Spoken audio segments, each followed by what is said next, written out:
حضرت ابراہیم بن ادہم رحمۃ اللہ تعالی علیہ اور حضرت شقیق بلخی رحمۃ اللہ تعالی علیہ، یہ دونوں ہم زمانہ ہیں اور ہم علاقہ بھی ہیں۔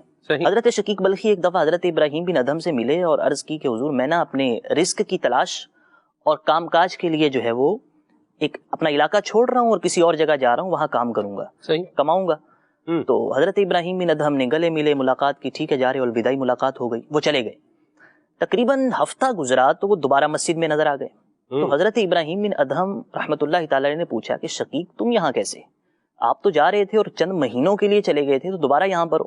تو انہوں نے اپنا واقعہ سنایا، کہا کہ حضور میں گیا، راستے میں کھلا میدان تھا تو میں قیام کے لیے ایک جگہ پر رکا، تو رکنے کے بعد میں نے دیکھا کہ وہاں ایک چڑیا تھی، اپاہج، معذور تھی، چل نہیں سکتی تھی۔ وہ چڑیا وہاں تھی اور زمین پر تھی اور مجھے محسوس ہوا یہ اڑ نہیں سکتی، تو میں اسے دیکھتا رہا۔ دیکھتے دیکھتے تھوڑی دیر میں میرے ذہن میں یہ خیال آیا کہ یہ بیچاری کیسے کھائے پیے گی، مر جائے گی، دھوپ بھی ہے، ویرانہ بھی ہے، کوئی دور دور تک اور اس کا بہن بھائی پرندہ بھی نظر نہیں آ رہا۔ کہتے ہیں میں دیکھتا رہا، تھوڑی دیر بعد ایک چڑیا اور آئی اور اس کے منہ میں دانا تھا، وہ اس کے پاس آ کے بیٹھی، دانا زمین پہ گرایا اور اس اپاہج چڑیا نے کھا لیا، اور جو ٹھیک چڑیا تھی، تندرست تھی، وہ واپس چلی گئی۔ اب حضرت شقیق بلخی نے کہا کہ میں نے جب دیکھا تو میں نے اپنے آپ پر افسوس کیا، میں نے کہا کہ جو خدا اس اپاہج، مفلوج، لاغر اور جو چل نہیں سکتی اس چڑیا کو اس ویرانے میں رزق دے رہا ہے، تو شقیق تم مارے مارے کیوں پھر رہے ہو؟ اپنا علاقہ چھوڑ رہے ہو، کہاں جا رہے ہو، کیا بنے گا، کیا ہوگا؟ تم بھی اس کی خاطر اتنا بھاگ پھر رہے ہو، جو خدا اس معذور چڑیا کو رزق دے رہا ہے وہ اپنے بندے کو بھی تو رزق دے گا نا۔ اب واپس آ گئے۔ اب جب واپس آئے تو یہ واقعہ اپنا بیان کر دیا حضرت ابراہیم بن ادہم سے۔ تو حضرت ابراہیم بن ادہم نے آگے سے جواب دیا، اے شقیق تم اس اپاہج چڑیا کو دیکھ کر واپس آ گئے، اس اڑتی چڑیا کو دیکھ کر آگے کام کرنے کے لیے کیوں نہیں گئے؟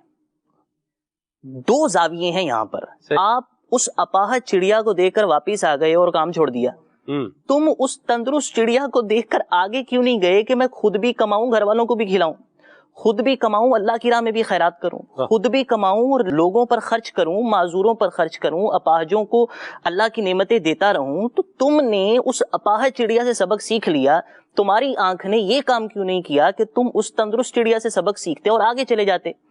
حضرت شقیق بلخی نے جب یہ اینگل سے انہیں اپنی بات کا جواب ان سے سنا تو کہہ لیں کہ سکتہ طاری ہو گیا اور فوراً اٹھے۔ یہاں دو روایتیں ہیں، ایک یہ ہے کہ آپ نے فوراً ان کا ہاتھ چوما، ایک یہ ہے کہ فوراً حضرت ابراہیم بن ادہم کا ماتھا چوما اور کہا کہ حضور آپ نے میری آنکھیں کھول دی ہیں۔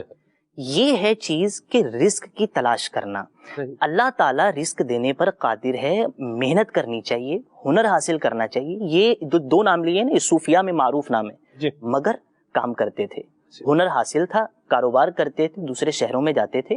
تو بات یہ ہے کہ رزق دینے کی جو ذمہ داری ہے وہ خدا کی ہے، یہ قرآنی وعدہ ہے کہ اللہ نے ہر چلنے والا جو جانور ہے اس کا رزق اپنے ذمہ کرم پر لیا ہے۔ تو آپ ڈنڈی نہ ماریں، آپ دو نمبری نہ کریں، آپ فراڈ نہ کریں، آپ دھوکہ نہ دیں اپنے گاہک کو، رزق آپ کو خدا نے دینا ہے۔ وہ جس طرح اپاہج چڑیا اور اپاہج اور معذور اور لاوارث جانوروں کو رزق دیتا ہے نا، وہ اپنے بندے کو بھی عطا کرے گا۔ سچ بولیے، محنت کیجیے۔